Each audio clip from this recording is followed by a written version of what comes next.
बिस्मिल्लाहिर्रहमानिर्रहीम। अस्सलाम वालेकुम नाज़रीन, आप देख रहे हैं प्रोग्राम रिपोर्टर और मैं हूं आफ्ताब मुगैरी। इस वक्त बात करें तो पाकिस्तान में यकीनन ही जमहूरियत है और जमहूरियत की जब बात आती है तो जमहूरी इदारों का जिक्र लाजमी होता है। इस वक्त पाकिस्तान के इस्लामी जमहूरिया पाकिस्तान के प्रेसिडेंट आसिफ अली जरदारी को 1 साल पूरा हो चुका है, पर इस वक्त पाकिस्तान में मसाइल बहुत से इस वक्त जूं के तू हैं।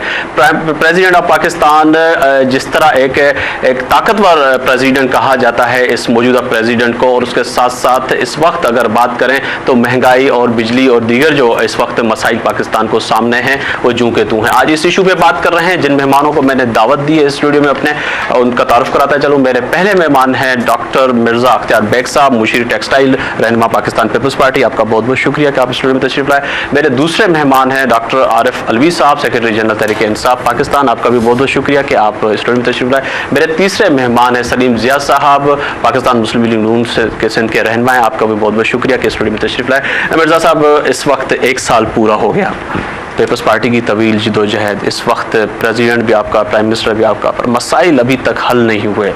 जी आफ्ताब साहब, पहली चीज़ तो यह है कि 1 साल की परफॉर्मेंस को गेज करना, जबकि 5 साल का पीरियड है, वो सही आपको इंडिकेशंस नहीं देगा, क्योंकि पहला साल हमारा काफ़ी आपने देखा कि लॉन्ग मार्च में और हुकूमत के कोलिशन पार्टनर हमारे साथ आए, फिर नाराज़ होकर चले गए, फिर हम उनके आने का इंतज़ार करते रहे, तो इन सब चीज़ों से कारकर्दगी पे असर पड़ता है। लेकिन फिर भी वो चीज़ें जो एक हर आदमी, जिसमें कोई दो राय नहीं है, मैं सिर्फ उन्हीं की बात करना चाहूँगा। सबसे पहले तो आसिफ अली जरदारी साहब के बारे में बड़ी क्या सराहियाँ थी कि वो इतना तजर्बा नहीं है, तो वो कैसे सदर साबित होंगे, कैसे लीडर साबित होंगे। और शहीद बेनज़ीर भुट्टो की जब तदफीन थी, जिसमें मैं भी मौजूद था, और वहाँ मैंने वो बातें सुनी जो अल्लाह ना करे मेरे कान को दोबारा सुनने को मिले, और वहाँ पे पाकिस्तान खप्पे का नारा लगा के उन्होंने कहा हम पाकिस्तान चाहिए।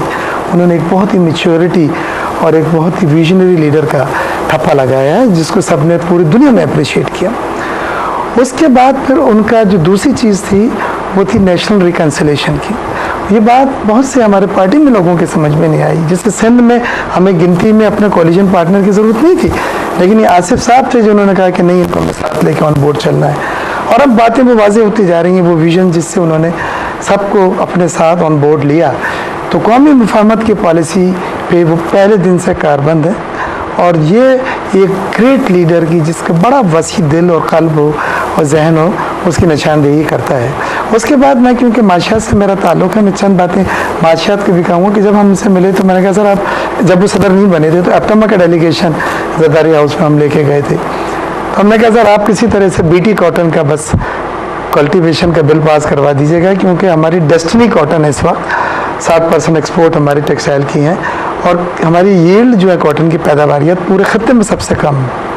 और उन्होंने हमसे वादा किया था, अप्तमा के चेयरमैन मेरे साथ थे अखबार इब्राहिम, और आज आपने देखा कि वो बीटी कॉटन का एक बहुत पुराना, इंडिया 3 साल पहले कर चुका है, अब इस बार पार्लियामेंट ने वो पास कर दिया है। और ड्यूटी फ्री मार्केट एक्सेस का दूसरा मेरी रिक्वेस्ट थी, और मैंने प्रेसिडेंट हाउस में हमारे सदर में उन्हें एक प्रेजेंटेशन दी थी कि आप इस वक्त जो दुनिया के लीडर हमारी तरह सॉफ्ट कॉर्नर रखते हैं, खुदा के वास्ते पे हमको ड्यूटी फ्री मार्केट की रसाई दिला दें, ताकि हमारे एशिया जो हैं जब हम उनकी एक्सपोर्ट बढ़ जाए, क्योंकि जब वहाँ उन्हें एक्सपोर्ट पे ड्यूटी नहीं देनी पड़ेगी तो सब हमसे लेगा। आजकल बांग्लादेश से ले रहे हैं, क्योंकि वो बगैर ड्यूटी एक्सपोर्ट में आला हुआ है। तो मेरी प्रेजेंटेशन के बाद उन्होंने कहा था मैं एक पॉइंट एजेंडे से साथ जा रहा हूँ अख्तियार, और वो यूरोपियन यूनियन ब्रुसेल्स गए और वहाँ के प्रेसिडेंट से मिले।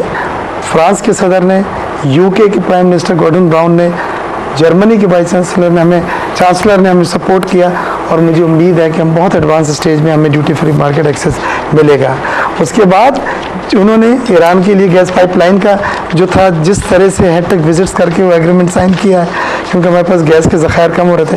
फ्रेंड्स ऑफ पाकिस्तान का जो कॉन्सेप्ट है उन्होंने ही दिया था सदर पाकिस्तान का, और उसके तहत उन्होंने पूरे दुनिया के हम पाकिस्तान के दोस्तों का एक फोरम बना लिया है जो पाकिस्तान की मदद करने के लिए हर वक्त तैयार हैं। उसके आपने देखा 3-4 मीटिंग्स बड़ी हो चुकी हैं, और फिर उसकी एक और मीटिंग अमेरिका में है, इस्तांबुल में भी वज़ीर ख़ारजा के साथ मीटिंग हुई।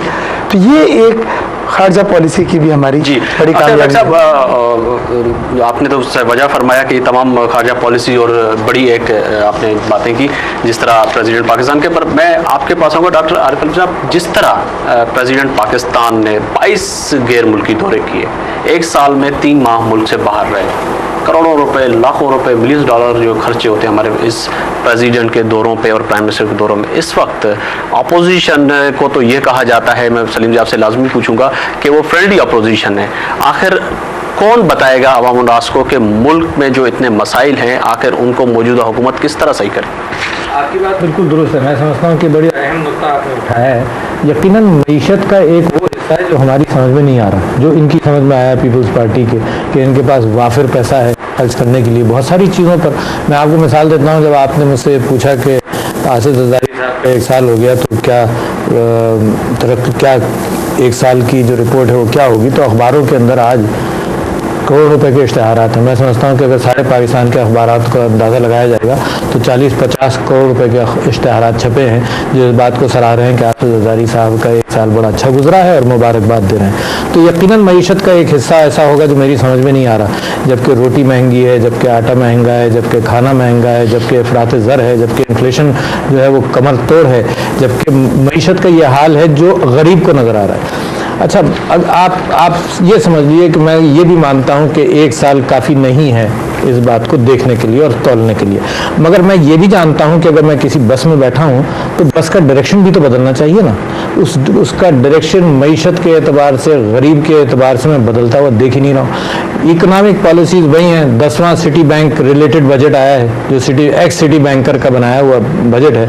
10वां सिटी बैंक रिलेटेड बजट आया है, वही एलिटिस्ट पॉलिसीज़ हैं। इनके अपने आदमी ने, जो नेशनल फाइनेंस कमीशन के अंदर मौजूद है, कैसर बंगाली, उसने अपनी तकरीर के अंदर ये कहा कि 20% टैक्स जो है वो टॉप 10% लोग देते हैं और 16% टैक्स जो है वो बॉटम 10% देखते हैं। तो कैसा जुल्म है, और ये एक पीपल्स पार्टी के मुंह पर धब्बा होना चाहिए। अगर ये महसूस ना करें तो इनकी ज़्यादती है कि वो पार्टी जिसने सोशलिज्म और गरीब गुरबत की बात की थी, वो उसी किस्म का एलिटिस्ट बजट लेकर आए जो मुसलसल चल रहा हो। शुगर क्राइसिस का हाल ये है कि जिस तरह से होर्डिंग हुई है, जिस तरह से शुगर के मामले में एक्सप्लॉइट किया गया, जिस तरह से अरबों रुपया लोगों ने बना लिया है, तो इट इज़ शेमफुल कि व्हाट इज़ हैपेंड। मगर मैं अब भी ये कहता हूँ कि ये वक्त ऐसा है, जैसे ये आपने कहा कि फ्रेंडली अपोजिशन हमारे PML के दोस्त हैं, ये पता नहीं किस वजह से ज़रा सा एहतियात से चल रहे हैं। ये खुद अपनी जस्टिफिकेशन देंगे, मैं इनके ऊपर कोई इतराज़ नहीं कर रहा हूँ, मगर मैं ये समझता हूँ कि बहुत सारे इश्यूज़ को इन्होंने तूल दिया, कौम का वक्त ज़ाय किया, अपना वक्त भी ज़ाय किया, यानी हुकूमत ने अपना वक्त, लॉन्ग मार्च है, अपोजिशन ने और मौजूदा हुकूमत, हाँ जुडिशरी है, जुडिशरी का मामला, उस लॉन्ग मार्च में आप भी शामिल, मैं भी शामिल था। अच्छा, जुडिशरी ये शुरू में तो ये भी शामिल थे जब तक हुकूमत में नहीं आए थे कि चीफ जस्टिस को रेस्टोर होना है। फिर यही लोग बैठकर टीवी पर कहते रहे कि चीफ जस्टिस कंट्रोवर्शियल हो गया, उसको नहीं रेस्टोर होना चाहिए। कौम ने 1 साल ज़ाय किया और कौम की तबाही के अंदर इन चीज़ों का हिस्सा होता है कि इस वक्त आज आप इस फ्लोर पे आके कह रहे हैं कि उस वक्त ये जो है पूरे दोनों जमातों ने वक्त जाया किया। इमरान खान साहब और आप भी इस जमात में शामिल थे, इसी तहरीक में शामिल थे। हम चाहते थे इसको जल्दी करना था ना।